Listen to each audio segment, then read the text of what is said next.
پاکستان کے ضلع قصور کے اس نوجوان مجاہد کی کہانی جس نے اسرائیل کی سرحدوں کو ہلا کر رکھ دیا۔ اسلام کی بقا کی جنگ لڑنے والے اس مجاہد کی طویل داستان سننے سے پہلے چینل کو سبسکرائب کیجیے تاکہ کہانی کی تمام ترقصات آپ تک ہمیشہ پہنچتی رہیں۔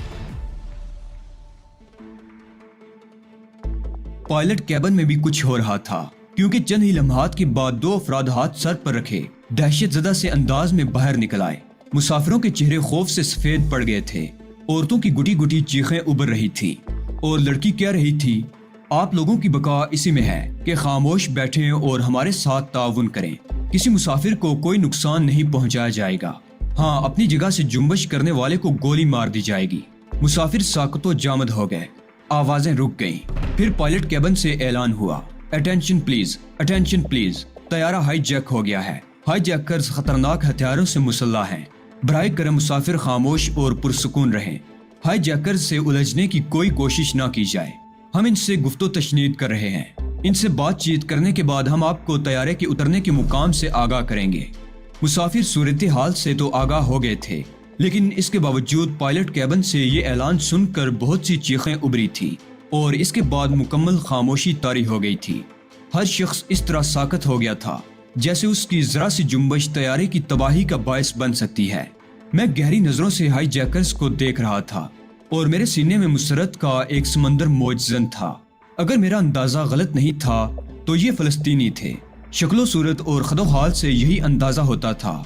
دل میں اپنائیت محسوس کرنے کے باوجود ابھی کسی جذباتی کارروائی کا موقع نہیں تھا۔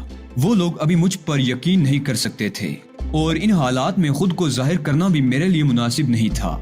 چنانچہ میں خاموشی سے ان کی کارروائی دیکھتا رہا، پھر بھی میری نگاہیں چاروں طرف بیٹھے مسافروں کا جائزہ لے رہی تھی اور میں دل ہی دل میں اس بات کا تہیہ کیے ہوئے تھا کہ اگر ہائی جیکرز کے خلاف کوئی ایسی کارروائی ہوئی جس کا انہیں قبل از وقت اندازہ نہ ہو سکا اور وہ کسی خطرے میں گرفتار ہو گئے تو پھر میری مداخلت ایک یقینی امر تھی۔ میں اس جذباتی صورتحال کو برداشت نہیں کر سکتا تھا۔ ابھی یہ نہیں معلوم ہو سکا تھا کہ ہائی جیکرز کی تعداد کتنی ہے۔ بہرحال 3 افراد کو میں دیکھ چکا تھا، جن میں 2 نوجوان لڑکے تھے اور 1 لڑکی۔ تینوں کی عقابی نگاہیں طیارے کے تمام مسافروں کا جائزہ لے رہی تھی۔ میں نے ایک بات شدت سے محسوس کی کہ وہ لوگ حد سے زیادہ محتاط اور ہوشیار نظر آ رہے تھے۔ ڈارلنگ، اینی پارکر کی مدھم آواز کانوں میں ابھری اور میں چونک کر اس کی طرف متوجہ ہو گیا۔ اس کی شکل دیکھ کر مجھے ہنسی آنے لگی تھی۔ اینی، میں نے مسکراتے ہوئے کہا، تم ہنس رہے ہو اور میری جان نکلی جا رہی ہے۔ اینی قدرے تلخ لہجے میں بولی، میری سمجھ میں نہیں آتا کہ آخر تم اس قدر مطمئن کیوں ہو؟ غیر مطمئن ہونے سے بھی کیا حاصل ہوگا؟ میں نے انتہائی بے نیازی کے ساتھ کہا۔ اب کیا ہوگا؟ اینی کی آواز شکست خوردہ محسوس ہو رہی تھی۔ بدقسمتی سے ابھی تک ان لوگوں نے مجھے اپنا پروگرام نہیں بتایا، کیا میں ان سے معلوم کروں؟ یہ کہہ کر میں نے مصنوعی انداز میں اپنی جگہ سے جنبش کی، مگر اینی نے فوراً مجھے روک لیا۔ میرے بازو پر اس کے دونوں ہاتھوں کی گرفت بہت مضبوط تھی۔ نہیں، خدا کے لیے نہیں، اپنی جگہ سے جنبش نہ کرو، وہ وارننگ دے چکے ہیں، اینی خوف زدہ لہجے میں بولی۔ تمہاری مرضی۔ میں گہری سانس لے کر ساکت ہو گیا۔ پائلٹ کیبن میں مکمل خاموشی چھائی ہوئی تھی، مگر یہ خاموشی عارضی ثابت ہوئی۔ تھوڑی دیر بعد مائک پر آواز ابھری، اٹینشن پلیز، اٹینشن پلیز، آپ لوگوں کو معلوم ہو چکا ہوگا کہ طیارہ اب ہمارے قبضے میں ہے۔ یہ جہاز قاہرہ میں اتارا جانے والا تھا، لیکن وہاں کی موسمی رپورٹ اچھی نہیں ہے، اس لیے اب یہ ڈاسن فیلڈ پر اترے گا جو صحرائے اردن میں ہے۔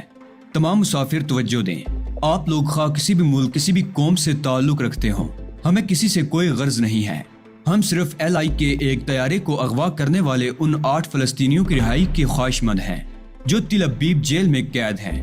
حکومت اسرائیل نے اگر ہماری یہ بات مان لی تو آپ لوگوں کو طیارے سمیت رہا کر دیا جائے گا۔ اس دوران آپ کو کوئی تکلیف نہیں ہوگی، بشرطے کہ ہم سے تعاون کیا جائے۔ بصورت دیگر ہم اس لٹے ہوئے علاقے کے باشندے ہیں جو اب اسرائیل کے قبضے میں ہے۔ ہمیں ہمارے گھر یاد آتے ہیں تو ہمارا دل چاہتا ہے کہ کائنات میں بسنے والے ہر شخص کو بے گھر کر دیں تاکہ وہ ہمارے درد سے آشنا ہو جائے۔ اب آپ لوگ سمجھ گئے ہوں گے کہ ہم کون ہیں، وہی بے آشیاں فلسطینی جو اپنے جلے ہوئے گلستان میں واپس جانا چاہتے ہیں۔ آواز بند ہو گئی۔ مسافروں کے چہروں پر خوف و دہشت کے آثار منجمد ہو کر رہ گئے تھے۔ ان کی سانسوں تک کی آوازیں صاف سنائی دیتی تھی۔ طیارہ رخ بدل چکا تھا اور ہائی جیکرز اسے اپنے منتخب ہوائی راستے پر لے جا رہے تھے۔ دوران سفر کسی مسافر نے کوئی حرکت نہیں کی، البتہ اینی پارکر میرے کان بدستور کھاتی رہی تھی۔ Pedro dear. وحشت کے باوجود اینی نے مجھے محبت بھرے لہجے میں پکارنے کی کوشش کی تھی۔ Any darling. میں نے محبت کا جواب محبت سے دیا تھا، مگر میری آواز سے تمسخر کا اندازہ صاف جھلک رہا تھا۔ یہ ڈاسن فیلڈ کون سا شہر ہے؟ میں نے تو پہلے اس کے بارے میں کچھ نہیں سنا۔ ہٹلر کا نام سنا ہے تم نے؟ Nazi Hitler? ماما میرا مطلب ہے وہ جرمن، اینی بولی۔ ہاں ہاں وہی اپنا یار جو پاگل ہو گیا تھا، میں نے ہنستے ہوئے کہا۔ وہ چونک کر مجھے دیکھنے لگی، پھر احمقانہ انداز میں بولی، ہاں سنا ہے، اس کے رفیق کار جنرل رومیل کے بارے میں بھی ضرور کچھ نہ کچھ سنا ہوگا۔ ہاں سنا ہے۔ اینی کی آواز گٹی گٹی سی تھی۔ ڈاسن فیلڈ پر ایک عارضی ہوائی اڈہ رومیل نے ہی تعمیر کرایا تھا، اور دوسری جنگ عظیم میں اس نے یہاں سے جرمنی کے مفادات کے لیے بڑے کام کیے تھے۔ صحرائے اردن میں یہ ہوائی اڈہ آج بھی موجود ہے، لیکن کسی حد تک ناکارہ ہو گیا ہے، مگر جنگ کے زمانے میں اسے کارآمد بنایا جا سکتا ہے۔ اوہ پھر کیا ہوگا؟ اینی رو دینے والے انداز میں بولی۔ طیارہ وہاں اتر جائے گا، میں نے سرسری انداز میں کہا۔ اس کے بعد اینی کی وحشت بڑھتی جا رہی تھی۔ ان لوگوں سے ہنی مون منانے کی اجازت لے لیں گے اور دھوپ سے تپتے ہوئے صحرا میں ریت کے ٹیلوں پر ایک دوسرے کے پیچھے بھاگیں گے، پھر کسی غبار کی اوٹ میں چھپ کر پکاریں گے، کہاں ہو جانے من؟ میں یہاں ہوں جانے آرزو۔ کیا فضول باتیں کر رہے ہو پیڈرو؟ ہنی مون فضول چیز ہے؟ نہ جانے تمہارا موڈ اس قدر خوشگوار کیوں ہے؟ میں تو خوف سے مری جا رہی ہوں۔ پاپا کو جب پتا چلے گا تو ان کا نہ جانے کیا حال ہوگا۔ اب تو جو ہوگا وہ بھگتنا ہی پڑے گا، اس لیے تشویش بیکار ہے، میں نے گہری سانس لے کر کہا۔ میری باتوں کے جواب میں پھر وہ کچھ نہیں بولی۔ اس کے ہونٹ ساکت تھے اور دہشت زدہ آنکھیں ادھر ادھر گردش کر رہی تھی۔ طیارہ جس وقت ڈاسن فیلڈ پہنچا تو شام ہو چکی تھی۔ صحرائی پرندے اپنے اپنے آشیانوں میں جا چکے تھے، ریت کے ٹیلے تحت نگاہ پھیلے ہوئے تھے اور ماحول میں ایک عجیب سی سوگواری رچی ہوئی تھی۔ کچھ دیر بعد طیارہ بغیر کسی پریشانی کے شکستہ ہوائی اڈے پر اتر گیا۔ شاید نیچے سے کسی قسم کی مدد لی گئی تھی۔ جب طیارے کے انجن بند ہو گئے تو پائلٹ کیبن سے دو پائلٹ ہاتھ بلند کیے ہوئے باہر نکل آئے۔ ان کے چہرے تشویشناک حد تک زرد ہو رہے تھے۔ طیارے کی شیشوں سے باہر کا منظر صاف نظر آ رہا تھا، اور میرا یہ خیال درست تھا کہ طیارے کو رن وے پر اتارنے کے سلسلے میں نیچے سے مدد لی گئی ہے۔ میں نے دو افراد کو دیکھا جو سٹین گنوں سے مسلح تھے اور طیارے کی طرف رخ کیے کھڑے تھے۔ اس کا مطلب ہے کہ یہ ایک باقاعدہ پلان تھا۔ پہلے سے طے کر لیا گیا تھا کہ اگر طیارہ قاہرہ میں نہ اتر سکا تو پھر یہاں اترے گا، اور ان دونوں مقامات پر یقیناً فلسطینی گوریلوں کے مددگار موجود ہوں گے۔ طیارے کے سارے عملے کو نیچے اتار لیا گیا تھا۔ گوریلے ان سے کوئی خاص گفتگو کر رہے تھے۔ میرا دل چاہا کہ میں بھی اس گفتگو میں شریک ہو جاؤں، مگر یہ ممکن نہیں تھا۔ مسافر ابھی تک نزا جیسی کیفیت سے دو چار تھے۔ ان کی زبانیں گنگ تھیں اور آنکھیں پتھرائی ہوئی نظر آ رہی تھی۔ دو جوان بدستور پستول ہاتھوں میں لیے تیار کھڑے تھے۔ شام گہری ہوتی جا رہی تھی۔ طیارے کا عملہ ابھی تک باہر تھا۔ طیارے میں موجود دونوں افراد کی ڈیوٹی بدل گئی تھی اور اب ان کی جگہ دو نئے چہرے نمودار ہو گئے تھے۔ ان میں ایک کے پاس سسٹین گن تھی اور دوسرا صرف پستول پر کنات کیے ہوئے تھا۔ تھوڑی دیر کے بعد ایئر ہوسٹس اور سٹیورڈ اندر آ گئے۔ انہوں نے مسافروں میں کافی تقسیم کی اور ان کی دوسری ضروریات کا جائزہ لینے لگے۔ خوف زدہ مسافر اب بھی اسی اذیتناک صورتحال سے دو چار تھے۔ بہت سے لوگوں نے کھانے پینے کی کوئی چیز قبول نہیں کی۔ پھر ایک ہائی جیکر اندر آ کر مسافروں کو مخاطب کر کے بولا، ہمیں چند نوجوان رضاکاروں کی ضرورت ہے۔ یہ ایک ویران صحرا ہے اور قریب ترین آبادی بھی یہاں سے 150 کلومیٹر ہے۔ دن کا سورج اس صحرا میں آگ برساتا ہے۔ اس صورتحال کے پیش نظر ہم آپ لوگوں کے آرام کے لیے کچھ کرنا چاہتے ہیں۔ کیا کچھ نوجوان ہمارے ساتھ نیچے چلیں گے؟ اس سے بہتر کوئی اور موقع میرے ہاتھ نہیں آ سکتا تھا۔ میں جلدی سے اٹھ کھڑا ہوا۔ اپنی خدمات پیش کرنے والا میں پہلا آدمی تھا۔ ہائی جیکر نے میری طرف مسکرا کر دیکھا، شکریہ، لیکن برائے کرم اپنے دونوں ہاتھ اوپر کر کے نیچے اتریں۔ اس کے ساتھ ہی دوسرے افراد بھی تعاون کریں، یہی ان کے حق میں بہتر ہے۔ میں نے آگے بڑھنے کی کوشش کی تو اینی پارکر نے میرے کوٹ کا دامن پکڑ لیا۔ پیڈرو، یہ کیا بے وقوفی ہے؟ میں تنہا رہ جاؤں گی۔ نہیں خاتون، یہاں سب لوگ موجود ہیں، آپ ان لوگوں کے درمیان خود کو تنہا محسوس نہیں کریں گی، ہائی جیکر نے کہا۔ میں اینی سے دامن چھڑا کر طیارے کی سیڑھیوں کی طرف بڑھ گیا۔ میری دیکھا دیکھی چند اور لوگوں نے بھی ہمت کی اور میرے ساتھ ہی نیچے اتر آئے۔ اب ان کی تعداد 15 ہو گئی تھی۔ نیچے سیڑھیوں کے پاس 8 افراد کھڑے ہوئے تھے جو مسلح تھے۔ ہم سب ہاتھ اٹھائے نیچے اترے اور ہمیں ایک قطار میں کھڑے ہونے کا حکم دیا گیا۔ اس کے بعد ہماری تلاشی لی جانے لگی۔ جس کے پاس سے جو کچھ برآمد ہوا وہ ایک طرف جمع کر دیا گیا۔ یہ سب آپ حضرات کی امانتیں ہیں جنہیں بہت جلد واپس کر دیا جائے گا، ایک ہائی جیکر نے کہا۔ ہوائی اڈے کے آخری سرے پر ایک بوسیدہ کھنڈر نما عمارت نظر آ رہی تھی۔ اس کے گرد بھی کچھ لوگ موجود تھے۔ طیارے کے عملے کو غالباً وہیں لے جایا گیا تھا کیونکہ وہ قرب و جوار میں نظر نہیں آ رہے تھے۔ اس کے بعد ہمارا کام شروع ہو گیا۔ 4 سٹین گن بردار طیارے کے چاروں طرف کھڑے ہو گئے تھے۔ 2 اندر مسافروں کی نگرانی کر رہے تھے، باقی ہمیں لے کر اسی کھنڈر نما عمارت کی جانب چل پڑے۔ روشنی آہستہ آہستہ کم ہوتی جا رہی تھی۔ سورج ریت کے ٹیلوں میں دفن ہو چکا تھا اور تاریکیاں چاروں طرف فضا کو نگلتی ہوئی ہماری طرف بڑی چلی آ رہی تھی۔ کھنڈر نما عمارت دوسری جنگ عظیم کی ایک یادگار تھی۔ اس کی دیواروں میں بڑے بڑے سوراخ تھے جو یقیناً طیاروں سے گرائے ہوئے بموں کی نشاندہی کرتے تھے۔ اس ایئر فیلڈ کو تباہ کرنے کے لیے اتحادی طیاروں کو خاصی مشکلات سے گزرنا پڑا تھا اور ڈاسن فیلڈ کا یہ ہوائی اڈہ دوسری جنگ عظیم کی تاریخ میں ایک نمایاں حیثیت اختیار کر گیا تھا۔